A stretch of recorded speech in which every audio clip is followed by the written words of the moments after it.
앞 시간에 성전 회복에 대한 이상, 성전 규모죠. 다시 말해 에스라 선지자, 에스겔 선지자에게 앞으로 바벨론 포로로 간 유다 자손들이 회복될 때 회복될 성전, 그래서 이 성전 회복이 에스겔서에 강하게 부각이 돼요. 그래서 헐으시고 세우심이란 말로 여기 헌다, 헐고 세우심, 이렇게 생각도 했댔는데, 헐고 세우시는 것은 성전에 국한된 거 아니에요. 그런데 사실은 성전보다도 더 중요한 이스라엘 민족이 회복되는 거거든요. 유다 백성이 다시 고토로 돌아와서 유다 나라가 회복되는 것 중에 그 가운데 이제 성전이 회복된다. 그런 의미 때문에 이제 백성들을 모으고 흩으시고 모으신다는 제목으로 이렇게 이제 생각을 한 거죠. 그것이 맞아요. 백성을 하나님이 흩고 모으는데 어떻게 모으냐? 성전 중심으로 모이거든요. 그러니까 구약 시대, 광야 시대에 백성들이 이제 광야를 나오잖아요. 시내 광야에서 40년 사는데 모세가 이제 그 시내산에서 성막을 받죠. 성막 규모를 받아가지고 성막 그 모든 재료를 만들어서 백성들이 이제 진행할 때에는 밤에 불기둥이 움직이거나 낮에 구름기둥이 움직이면 구름기둥이나 불기둥을 따라서 가야 되거든요. 가는데 뭐가 앞장서 가느냐면 성막 재료들이 다 앞장서 가요. 그 레위 지파들이 성막을 전부 다 이렇게 정리해가지고 그걸 가지고 제일 앞서서 가면 그 뒤에 이제 각 지파별로 쭉 따라서 가는데 지파가 사방으로 이제 이렇게 정리가 되어 있거든요. 그리고 가서 불기둥이나 구름기둥이 멈추면 거기에 한동안 머물러 있어야 되잖아요. 그러면 성막부터 먼저 쳐요. 레위 자손들이 먼저 가서 성막을 치고 바깥 담장도 만들고 그렇게 해서 해놓으면 12지파가 동서남북 한쪽에 3지파씩 위치를 정하고 살아요. 그러니까 성전이 중심이 되는 거죠. 성전을 중심으로 해서 백성이 모으는 거예요. 12지파가 다. 마찬가지로 여기도 하나님께서 성전을 회복해서 예루살렘 성전이 회복이 되면 예루살렘 성전 중심으로 백성들이 이제 당연히 그럴 수밖에 없죠. 여호와 경외하는 신앙으로 백성들이 완전히 통치가 되지는 거니까.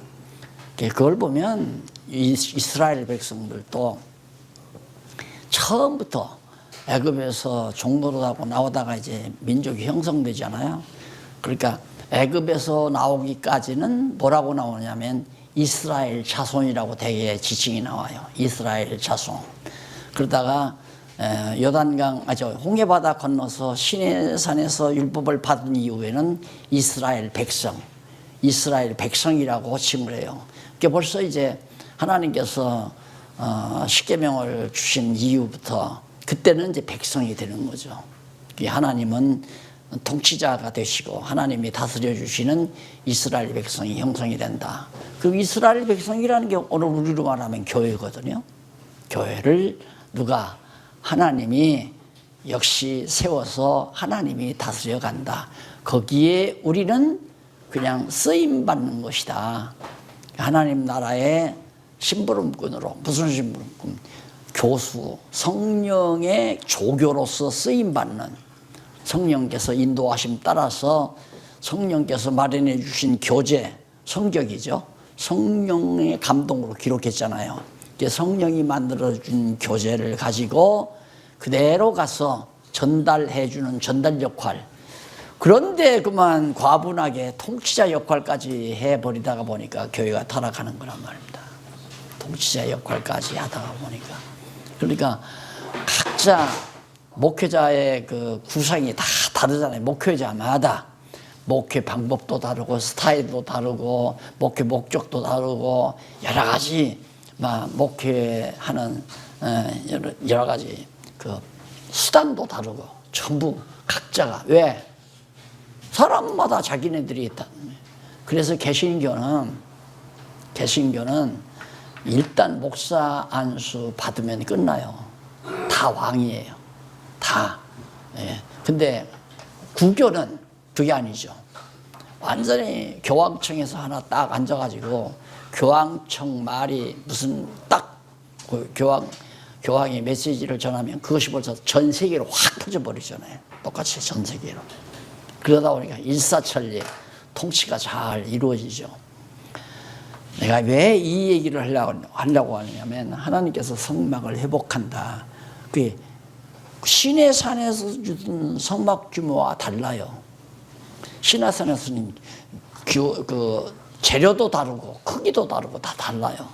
에스라가 지어야 될 성전의 규모를 딱 정해놨는데 이것이 완전히 하나님께서 원하시는 회복된 이스라엘 유다 백성들의 규모다. 이렇게 생각하시면 됩니다. 그렇기 때문에 오늘날 예수 그리스도 오셔서 지금 정말 신령한 성전으로 세워져가는 우리도 하나님께서 구상하신 설계도대로 그대로 결국 머리 되신 예수 그리스도께서 당신의 몸을 세워가기 위하여 성령을 보낸 거 아닙니까? 성령이 오셔서 지금 주님의 몸 된 교회를 지금 세워가시는데 이거 완전히 하나님이 설계해 놓으신 설계도대로 교회가 세워지는, 성전이 세워지는 거지 인간의 생각으로 세워지는 게 절대 아니다. 목회자의 꿈이나 목회자의 이상으로 세워지는 것이 아니다. 다시 말해서 하나님의 작정하신 뜻대로 그대로 빈틈없이 세워진다는 사실을 다시 한번 여기서 강조하면서 말씀을 드리는 거죠. 그 다음 이제 43장 1절로 7절에는 전에 그의 정결한 제단의 감사제를 받으신다 하고 약속, 예언을 하나님께서 그렇게 받으시겠다고 말씀하셨다고 예언하는 내용이 이 43장 1절로 27절에 나오는 얘기인데 아까 그랬잖아요. 우리 목회는 이게 결국 우리를 통해서 말씀을 깨닫고 하나님의 집으로 지어져 가면 결국은 성전이 회복되는 거 아닙니까? 성전이 흘렸다가 아까 에스겔 골짜기에 죽은 뼈들처럼 다 흩어졌어요. 전부 여기 흩으셨다가 모으는 거 아니에요? 이게 골짜기에 마른 뼈가 모아져서 살아나는 것처럼 흩어지면 다 죽은 거고, 그러니까 이스라엘 백성들이 뿔뿔이 다 흩어졌기 때문에 다 죽은 거나 다름없는 에스겔 골짜기에 마른 뼈처럼 됐다가 하나님의 생기가 들어가니까 다 모아져서 뼈마다 전부 맞춰지지 않아요. 그걸 사도 바울은 뭐라고 표현했냐면 건물마다, 에베소서 2장에서 나와 2장 마지막 부분에 건물마다 서로 연결해서 하나님의 집으로 지어져 간다. 현재 진행형을 말하는 거예요. 지금 현재 지어가는 거예요. 지금 여러분과 제가 만난 것도 하나님께서 만나게 해서 서로 연결이 됐잖아요. 연결됨으로 지금 하나님의 집으로 지어져 가는 거죠. 지금 나도 이제 중국까지만 목사님도 지금 어디 선교로 간다는데 거기 또 연결이 되는 거죠. 뭘로? 인간의 신분이나 어떤 정치적인 수완이나 행정적으로 명단 정해서 너는 우리 무슨 교단에 가입됐다 이렇게 해서 연결시키는 게 아니고 믿는 것과 아는 것이 하나됨으로 신령한 성전으로 지어져 가는 거예요. 그래서 마른 뼈, 우리가 에스겔 골짜기의 마른 뼈 역사는 아주 굉장히 위대하게 생각하지만 그건 하나의 모형이었단 말입니다. 모형인데 진짜는 지금 우리가 믿는 것과 아는 것으로 자꾸 하나로 지어져 가는 이게 위대한 아주 정말 대단히 큰 역사죠. 하나님의 커다란 역사. 여러분과 내가 언제부터 알았다고, 안 그래요? 또 정말 이 세상에 얼마나 한다고 하는 대단한 석박사들 밑에서 다 신학을 마치셨는데 제가 가르친다고 해서 되겠어요? 하나님의 말씀이기 때문에 되는 거 아닙니까? 성경이기 때문에 되는 거지. 내가 만약에 연구해서 내가 논리를 만들어가지고 내가 해놨다면, 그건 당신 생각이고, 그럴듯하기는 하지만 나는 그렇게 생각 안 한다. 10번도 누구든지 그러죠. 자존심이 있는데. 근데 성경인데 어떡합니까? 성경인데. 참 제가 말씀을 전했는데, 그게 이제 후배들, 총신대 후배들이 겨울 동절기에 청평 무슨 조그만한 MT 장소에서 모여가지고 20명이 날들어 성경을 가르쳐 달라고 그래요. 그래서 로마서를 그렇게 가르쳤는데, 언젠가 말씀드렸잖아요. 한 학생이 밤에 내가 잠자는 걸 보고 장자 가지고 들어와서 패 죽여버리고 눈이 장설같이 왔는데 한없이 산으로 도망가려고 그랬대요. 못 견뎌요. 너무너무 괴로워서.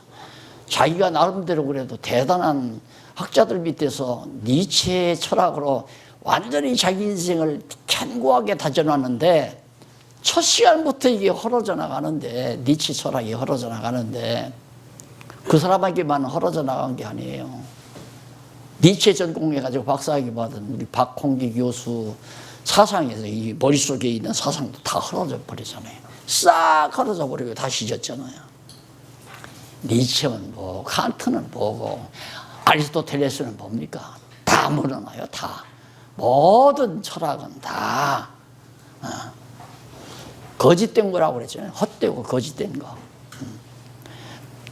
다 물어나니까 그렇게 나를 패 죽이려고 괴로우니까. 그러면서 하는 얘기가, 그런데 목사님, 성경인데 어떡합니까? 성경인데 어떡합니까? 그때는 이런 교재도 없었거든요. 그냥 성경책 들고 가서 같이 읽어가면서, 아무개 전사님 한번 이거 몇 절까지 몇 절 읽어보세요. 그거 무슨 말입니까? 이런 얘기 아니에요? 그 다음 아무개 전사님이 어디서 어디까지 읽으세요. 이러면서 강의를 했어요. 그래가지고 이제 소위 말씀운동이라는 것이 발발이 돼가지고 지금까지 이루어져서 결국 이렇게 총선까지 나오는 결과까지 이르렀는데, 가장 남는 말이 뭐냐면 성경인데 어떡합니까? 내 사상이 다 무너져도 그것이 박 목사의 말이 아니라 성경인데 어떻게 반항할 수가 없더라는 거예요. 그러면서 계속 다 한숨만 쉬어요. 왜 그러냐니까, 교회에서 교육전서 노릇하면서 학생들한테 전부 다 잘못 가르쳤다는 거야. 어떻게 하면 좋습니까? 바꿔서 가르치면 되잖아. 고쳐서 가르치면. 성경이니까. 그래서 우리가 내가 교회를 짓는 것이 아니라 하나님이 시키는 일로 인해서 성전이 회복이 되면 결국 성도들은 감사가 나오고 그 다음 찬양이 나오고, 이게 바로 천국 생활이라고 그랬어요. 이 지상의 교회는 지상 천국이니까, 지상에 있는 교회니까 지상에 있는 것과 하늘에 있는 것과, 하늘에 있는 교회, 지상에 있는 교회, 보이는 교회, 보이지 아니하는 교회, 이걸 하나로 만들어서 하나로 통일되게 해서 완전히 하나님께서, 예수님께서 이걸 통일시켜 가지고 머리 노릇한다. 예수님이 머리가 되셨다. 그러니까 완전히 하나님이 다 주관하고 다스리는 거예요. 그래서 무엇과 같으냐면, 지상에 있는 육신 속에 우리들이 매몰됐잖아요. 점점 키워가지고 완전히 하늘에 속한 신령한 하나님의 천국 백성 만들기 위해서 지금 우리가 이렇게 걸트려져 있다고 했잖아요. 신령한 우리의 영혼은 하나님 나라의 백성으로 잘 자라나고 있고, 우리의 육체는 아직도 세상의 육체에 속해 있고, 이 두 개, 이게 미완성의 교회죠. 미완성의 천국이죠. 우리 지상의 천국이란. 그러니까 하나님의 말씀을 먹이면 먹을수록 잘 자라잖아요. 그러니까 당연히 감사가 넘치고 찬송이 넘쳐나게 돼 있죠. 그래서 내가 목회하는 교회 성도들이 감사가 있고 찬송이 있으면, 내가 조교 역할을 그런 대로 잘 했구나, 이렇게 평가하면 돼요.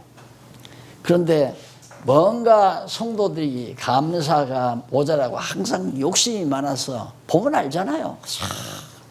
새벽에도 나오면 벌써 엎드려서 주시옵소서 하면 아직도 멀었어요. 뭘 그렇게 달라고 그래요? 뭘? 예. 주시옵소서부터 시작한다는 것 자체가 감사함이 없다는 얘기예요. 나 지금 불만이 있으니까 나 좀 채워주십시오.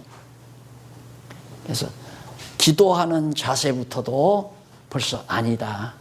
그러니 찬송 이건 여호와 이름을 찬양하는 게 아니라 자기 기분을 찬양하는 거죠. 자기 기분을. 그러니까 그냥 정말 절망이면 세상 만사 살필이 있으면 어때거나 이렇게 이제 부정적인 그런 찬송을 하게 되고, 뭔가 기분이 좋으면 뭐 그냥 자기 기분 내키는 대로 그냥 기분 좋은 복음송이나 열심히 부르고, 그런 게 아니죠. 찬송은 여호와의 이름을 찬양하고, 감사는 언약대로 이루신 여호와의 살아계심에 대한 그 여호와께서 나를 영원전 선택해서 하나님의 백성 삼아줬다는 그 이상의 요구할 것이 없잖아요.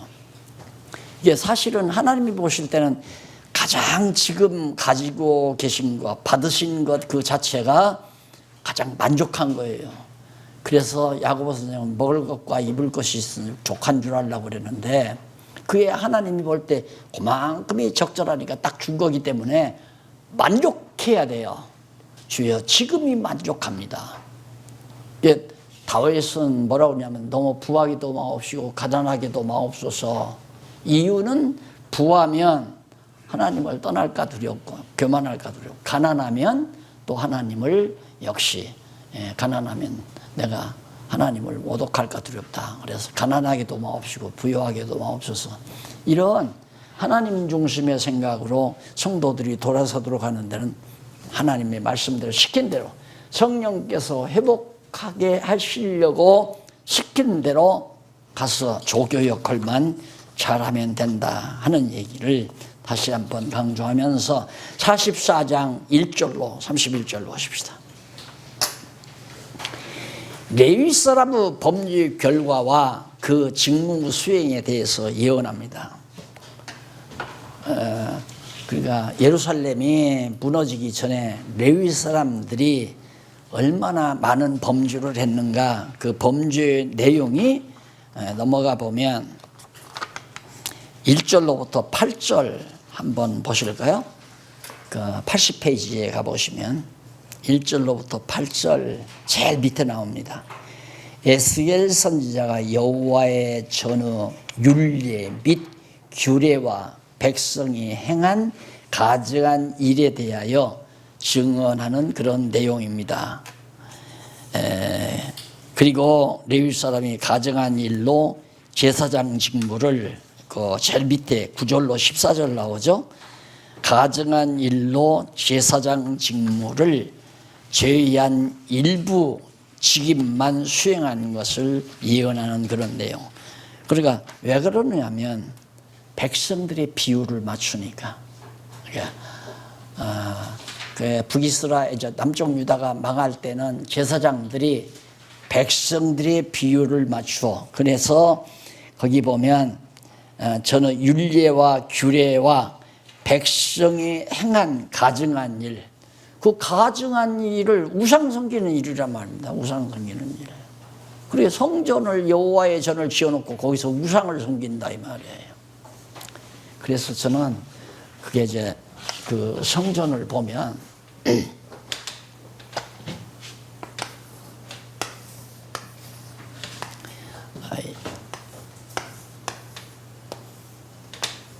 여기에 이제 언약궤가 이렇게 들어있잖아요. 이걸 상상만 하게 만든 거예요. 상상만. 여호와의 이름. 여호와 이름을 여기 두신 거거든요. 그러면 실상은 이 언약궤 안에 뭐가 들어있느냐 하면 만나단지가 들어있어요. 광야에 있는 만나단지. 그리고 아론의 쌍난 지팡이가 거기 들어있고, 그 다음 모세가 시내산에서 받은 돌판, 십계명판 10개의 십계명판을 2개에 나눠가지고 기록한 그 판, 그렇게 3가지가 들었단 말입니다. 그러니까 돌판, 십계명판, 그다음 만나 단지, 지팡이. 만나는 양식이고요. 지팡이는 인도하는 거 아닙니까? 인도하는 거. 그다음 언약궤는 문서. 하나님께서 이스라엘 백성과 맺은 언약 문서가 그 안에 들었단 말입니다. 그걸 여호와의 이름을 거기 뒀다 이 말이에요. 그러니까 여호와께서 먹이시고 입히시고 했던 거. 그냥 만나를 내려 매일같이 정말 허허벌판에서 매일같이 거르지 않고 만나를 내게서 먹였으니까 왜? 여호와께서 당신의 백성들을 인도에서 가나안 땅에 인도에 가기 위해서 여호와의 능력으로 오는 거란 말이에요. 아론의 쌍난 지팡이, 아론이 대제사장이라는 것을 확인시키기 위해서 지팡이에서, 마른 지팡이에서 싹이 살구나무 싹이 남아가지고 열매가 맺히는 그런 놀라운 기죠. 그리고 여호와의 능력으로 된다는 거 이 안에 다 들었단 말입니다. 십계명판 여호와의 이름을 기억하게 하여 하는 거죠. 10가지 계명 모두가 다 여호와를 잊어버리지 않게. 나 외에는 다른 신 두지 말라. 그 다른 신을 두면 여호와 신을 잊어버리니까 다른 신 두지 말라 이 말이에요. 그다음 우상 섬기지 말라. 내 앞에 우상을 섬기지 말라. 그 우상 섬기면 역시 또 우상은 눈으로 보이는 거 아니에요. 그러니까 이건 하나님께서 반대로 안 보이게 만들어 놨어요. 안 보이게. 우상은 눈으로 보이니까 쉽게 빠져든단 말입니다. 그래서 절대 우상 섬기지 말라. 왜? 돌판이 우상되기가 쉽고 쌍난 지팡이가 우상이 되기 쉽고 만나단지가 우상이 되기가 쉬우니까 만약에 이것이 지금까지 그냥 남아있다면 갚을 거예요. 갚고 대단한 재벌. 세종대왕 때 만들어 놓은 그 책도 1천억 내라고 그러잖아요. 천억 내라고 그러잖아요. 배짱 좋더라고요, 그분이. 그런데 이게 만약에 지금까지 그냥 있다면 얼마나 많이 나가겠어요. 그리고 얼마나 큰 우상이. 이거 가져간 자가 아마 교주가 될 거예요, 교주. 이 언약궤다. 이거 없으면 말짱 다 헛거다. 이거 있는 데서 예배를 드려야 그것이 하나님 앞에 상달된다. 그러면서 얼마나 대단하겠습니까? 그래서 아무도 못 들어가게 휘장으로 가로막아서 안 보이도록 쉬운 판으로 덮어버렸잖아요. 못 보게. 그 떠들어보는 날 죽어요, 바로. 이거 가서 보면 보통 사람은 죽는단 말입니다. 살 수 있는 사람은 오직 대제사장 하나만 살잖아요.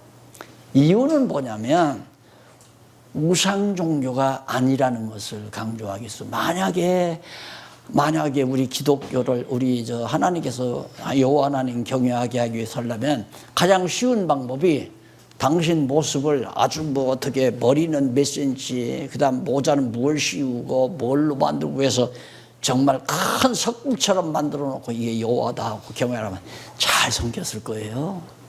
아마 다 그거 가서 절하고 정말 여호와 신을 섬고. 근데 그걸 못하게 했잖아요. 보이지 아니하는 영원한 하나님이기 때문에 그 하나님의 이름만을 잊어버리지 않고 기억하게 하려고. 그 여호와의 이름을 안 잊어버리는 것이 매우 중요하기 때문에 십계명도 바로 그 역할이고 아론의 쌍난 지팡이도 그 역할이고 그 다음 만나단지도 바로 여호와의 이름을 기억하게 하기 위한. 그래서 세 가지를 넣고 여호와의 이름을 두었다 그 말입니다. 그래 놓고는 밖에서는 어떻게 하냐. 이 언약궤가 있는 이 위에서 낮에는 구름이 밤에는 불기둥이 다 나타나요. 이 지성소 위에서. 그러니까 과연 주 여호와 계시다. 눈으로 보지는 못하지만 우리를 애굽 땅 종되었던 집에서 인도하여 내신 여호와가 살아계시다라는 걸 알고 백성들이 바로 그 성전만 가면 성막만 앞에서 레위 자손들이 끌고 가면 따라간다 이 말입니다. 그래 결국은 하나님께서 이렇게 성막을 지어놨는데 이걸 신약교회 시대에 재현하려면 되겠어요. 이게 바로 이건 하늘을 가리키잖아. 하늘. 영원한 하늘. 지상을 가리키고. 그러니까 하늘에서는 대제사장인 그리스도께서 보좌 우편에서 하나님 앞에 영원한 제사를. 영원한 제사는 끝나지 않잖아요.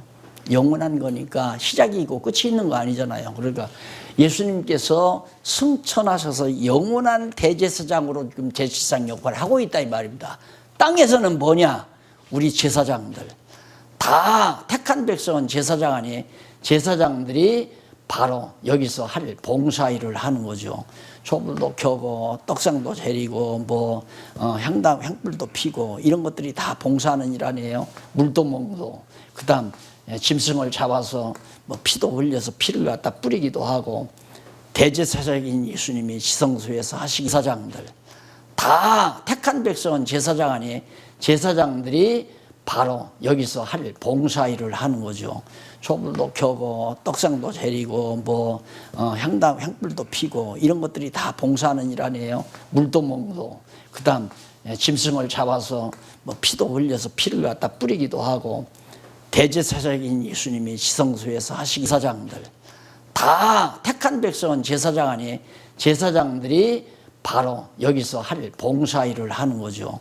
조불도 켜고 떡상도 재리고 향불도 그리스도께서 지금 천상에서 지성소에서 바로 지금 제사를 영원한 제사를 대제사장이 1년에 한 번 딱 들어가 가지고 소의 피 황소의 피를 이 시은소에다 떨궈뜨리잖아요. 떨궈뜨리면 그 제물이 정결하고 하나님이 받으심직한 제물이면 그냥 받고 살아나와요. 제사장이 대제사장에서 그대로 살아나와요.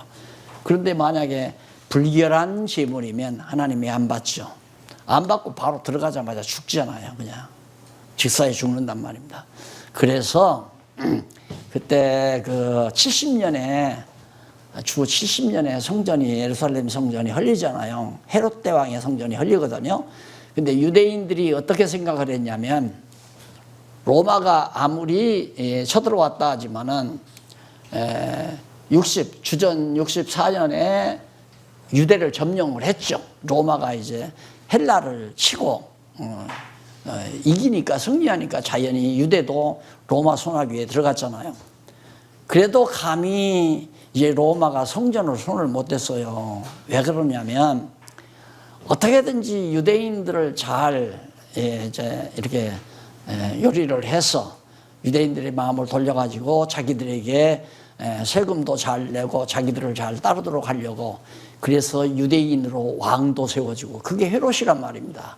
그러니까 헤롯이 유대인들의 마음을 사기 위해서 성전을 다시 지은 거 아니에요. 크게 이게 에스라 성전이 아니고 성전을 지어가지고 이제 살아가는데 유대인들이 말을 안 듣는단 말입니다. 잘. 헤롯 대왕을 헤롯 왕가를 세워도 그전에는 헬라 시대에는 하스몬 왕가에서 왕을 세웠지만은 유대가 정복하면서 이제 헤롯 가문에서 왕을 세우잖아요. 가짜 왕이죠. 그래서 하스몬 왕가 4명하고 헤롯 왕가 6명, 10명이 그게 가짜 왕이라. 그래서 7도 십각하면 십각이 바로 열왕, 가짜 왕을 말하는 거예요. 뿔에다가 면류관 씌워놨잖아요. 뿔에다가 머리에 쓴 게 아니라 면류관은 머리에 써야 하는데 뿔에 면류관 씌웠으니까 그건 진짜 왕이 아니죠. 가짜 왕이죠. 다윗 왕가의 왕이 아니라는 얘기입니다. 말을 안 들어요. 그래 보니까 유대인들이 뭘 믿고 하냐면 이걸 믿고 그러는 거예요. 이걸 믿고. 여기 언약궤를 건드렸다가나 이놈들 다 망한다 이거예요. 근데 요한계시록에 보면 이제 그 예루살렘 성전 문 앞에 적기가 흔들린다며 적기가. 그게 로마 제국의 기죠. 그가 흔들리게 되면 이제 막 성전이 다 헐리게 된다. 그게 70년에 헐리는 거 아닙니까? 유대인들은 아주 당당하죠. 너놈들 아무리 강하지만 여기 들어왔다 손만 대면 다 죽는다. 직사한다. 그런데 로마 군대가 딱 들어가서 이거 처치하는 대로 안 죽거든. 그러니까 그냥 박삭 다 무너뜨려버린 거예요. 안 죽으니까. 그건 뭐냐. 벌써 예수님이 영원한 성전으로 가셔서 영원한 제사를 드리는데 여기에 들어갔다고 해서 죽을 리가 뭐예요. 이거 다 끝났는데. 예. 그런데 자꾸만 신약교회가 그걸 재현하려고 한다면 여기 뭐지? 제단이다. 제단 하면 제사 드리는 단이다 이 말이에요. 이 제사 드리는 단 아니에요. 제단이고. 원래 제단은 여기다 문 앞에 있죠. 그렇게 제단을 만들면 저 문 앞에다 만들어야 하는데 여기다 만들어 놓고 제사 지인다고 시효를 벌이고 있으니까 이게 무슨 놈의 교회예요. 교회가 말이 안 되는 거죠. 그래서 이제는 이거 없다. 다 끝났다 이거예요. 그럼 뭐 하늘에 있는 교회와 땅에 있는 교회가 교회를 하나로 통일시켜서 예수님이 직접 다스리고, 그러니까 하늘에 있는 교회는 뭐 이미 다스려지니까 두말할 것 없지만 땅에 있는 교회는 다스려야 되는데 그러면 예수님이 또 와야 되잖아요. 그러니까 예수님이 안 오시고 보혜사 성령을 보내가지고 땅에 있는 교회를 세우거든요. 하나하나 계획대로. 바로 여기 에스겔 선지자에게 보여준 에스라 성전의 규모대로 하나님께서 규모처럼 하나님이 계획한 이 지상의 교회, 하나님의 나라를 지금 이방 교회를 세워가는 거 아닙니까? 이게 이제 앞으로 이방인들의 구원의 수가 다 찰 때까지, 그러니까 이방 교회가 완성될 때까지 지속되는 거예요. 아직 미완성이죠. 지어져 가는 현재 진행이니까. 계속해서 지어져 가서 완공이 되면 그 다음에는 이방 교회는 끝이에요. 그 다음에 유대인의 교회, 유대인들의 구원이 이제 시작되는 그때가 온다고 제가 누누이 말씀드렸잖아요. 그래 따라서 성전은 철저히 하나님의 계획과 작정대로 되진다. 따라서 성도들의 구원의 숫자도 확정되어 있고 누구누구라는 것도 이미 정해져 있고 영원전 창세전에 이미 생명록에 다 이름이 기록되어 있다. 그래서 그들을 부르는데 우리를 쓰시는 거다. 그러니까 우리가 전도할 때도 당신이 하나님께서 당신을 만나서 복음을 증거하게 했는데 들으면 듣고 믿으면 당신 택한 백성이고 택하지 않은 백성은 안 들을 거 아닙니까? 그런데 우리는 안 들으면 전도 실패했다 그거예요. 나는 실패했는지 모르지만 하나님은 성공한 거 아니에요. 그래서 듣거나 말거나 전한다는 얘기예요. 듣고 안 듣고는 하나님의 소관이지 내 소관이 아니니까 하나님께서 들을 기회를 주시면 전할 기회를 주시면 무조건 그냥 성경대로 전해버리면 들을 자도 있고 안 들을 자도 있잖아요. 아까 박 목사님 많이 왔다 갔다 그랬잖아요. 들을 자는 지금 다 듣잖아요. 간 사람은 안 듣고. 그게 누구 뜻이냐면 하나님 뜻이지 내가 잘못해서 그런 거 아니야. 목사님이 11조 얘기하면 다 가버렸어요. 그러지 말고. 내가 11조 얘기했는데 안 간 분들 있잖아요. 여기. 11조 안 하는 사람들 많아요. 안 하는 사람들이 안 갔다. 이제 듣거나 말거나 말이 이해가 더 분명하잖아요. 그게 바로 우리들의 심정이 믿거나 말거나 때를 얻든지 못 얻든지 우리 상관할 거 아니에요. 그냥 하나님이 전할 기회 주면 전하는데 멸망할 자들에게는 전하는 말씀이 도리어 거침이 돼요. 바울이 그랬잖아요.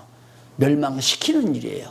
그러니까 우리가 복음을 전한다고 하는 것은 택자는 구원시키고 하나님께서 구원을 시키고 복음 전함으로, 불택자는 복음 전도자의 말을 듣고 멸망시켜버리고 걷어쳐 넘어지게 미친놈 무슨 뭐 이러면서 이제 안 듣는 것은 그건 뭐 불택자죠.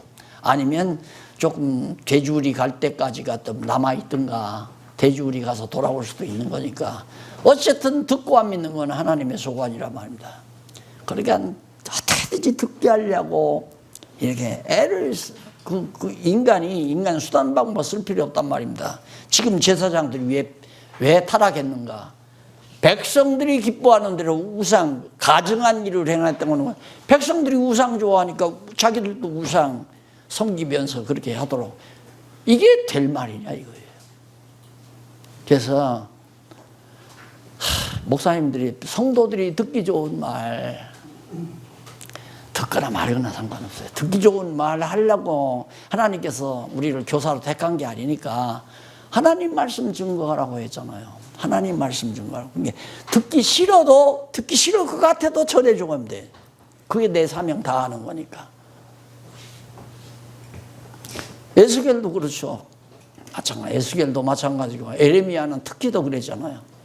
다 듣기 싫어하는데 야 인마 예루살렘이 왜 망해? 이렇게 튼튼한 성곽이 있고 이렇게 좋은 성전이 있는데 예루살렘이 왜 망하느냐? 그런데 예루살렘은 계속해서 에레미야는 망한다고 그러니까 막 잡아다가 토굴에다가 놨다 함정에다가 집어넣기도 하고 가둬놓기도 하고 에레미야를. 그거 싫으면 백성들이 좋아하는 대로 안 망한다. 지금 잡혀갔지만 곧 돌아올 거야. 1차로 지금 백성들이 잡혀갔지만 바벨론에서 곧 돌아올 거다. 예루살렘 안 망한다. 이렇게 말을 해야 아 맞다. 권력자들에게 사랑도 받고 그들의 기분에 맞는 소리를 해주니까.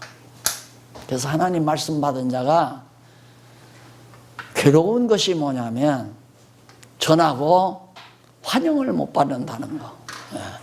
전하면 환영을 못 받는다는 거. 그리고 구원 얻은 자들에게는 환영을 받죠. 그러니까 바울이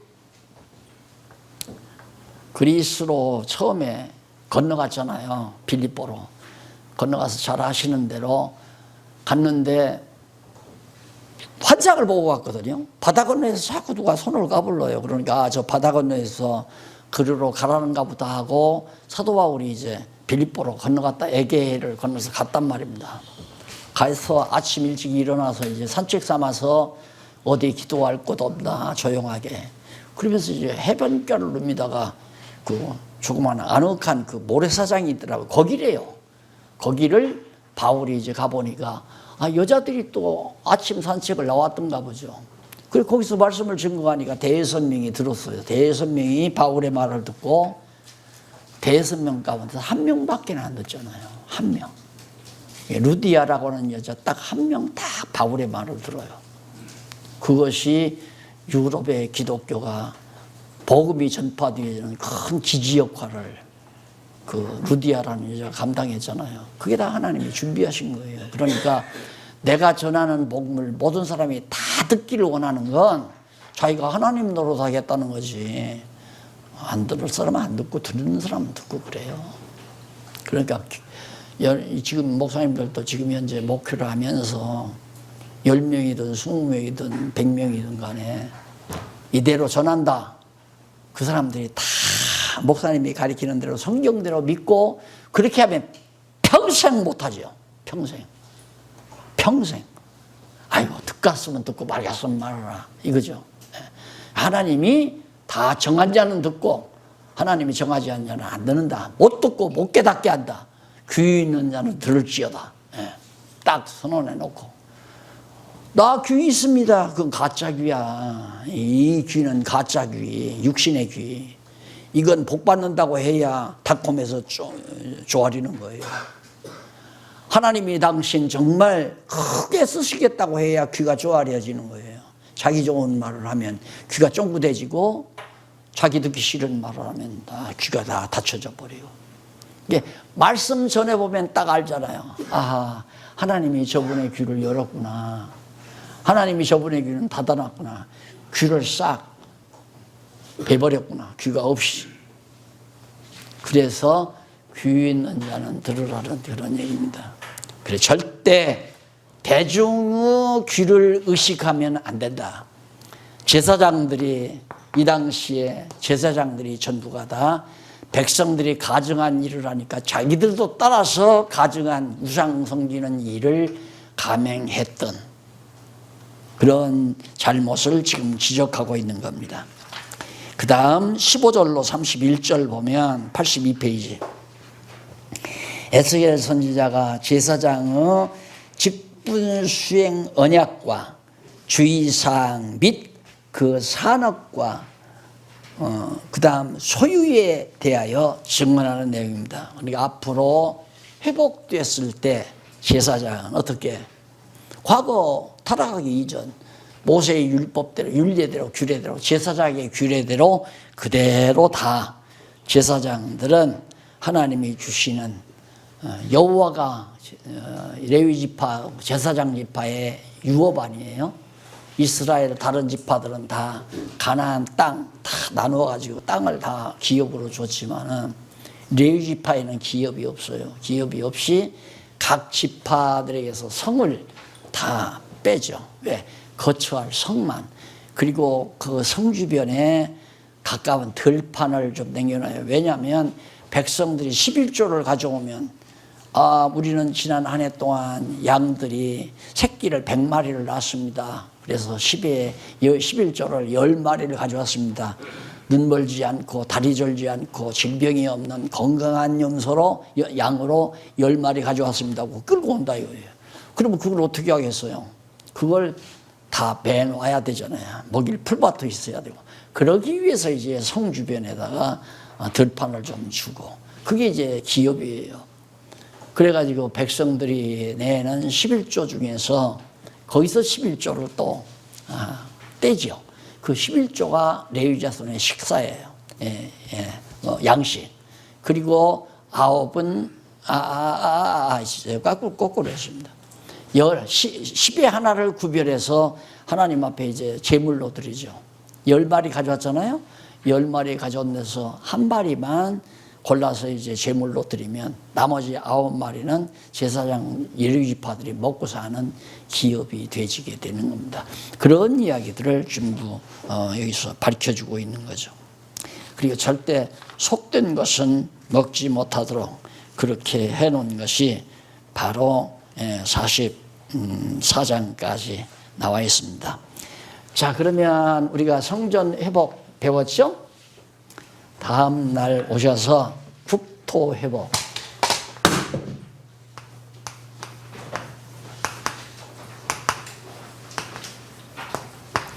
국토 회복에 대해서 그 이상을 보여줘요, 국토가.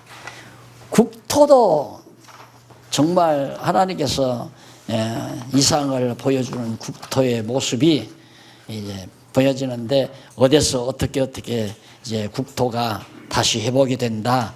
그 이상을 5장에서부터 48장 마지막 장까지 다음 오셔서 이 부분하고 총체적으로 정리하는 그런 시간으로 다음 시간에는 배우게 돼요. 그동안 더러 바쁘셔서 결석도 하시고 참석지 못하셨으면 다음 시간 오시면은 어느 정도 총체적으로 정리할 수 있는 계기가 되리라고 그렇게 생각을 하면서 오늘 강의 여기서 마무리 짓겠습니다. 기도하십시다. 살아계신 하나님 아버지, 눈으로 보이지 않기 때문에 눈으로 보이는 것에 우리들이 흔들릴 때가 참 많습니다. 하나님 아버지요, 신령한 눈을 밝혀주시고 또 신령한 귀를 열어주시옵소서. 그리고 우리들에게 많은 영혼 맡겨주셨사오니 하나님이여, 저들에게도 하나님께서 신령한 눈과 신령한 귀를 허락하시사 믿는 것과 아는 것으로 견고하게 성전으로 지어져가는 큰 은총을 베푸시옵시기를 비오며 주 안에서 다시 만날 때까지 평강을 더하시옵소서. 예수님 이름으로 기도드립니다. 아멘.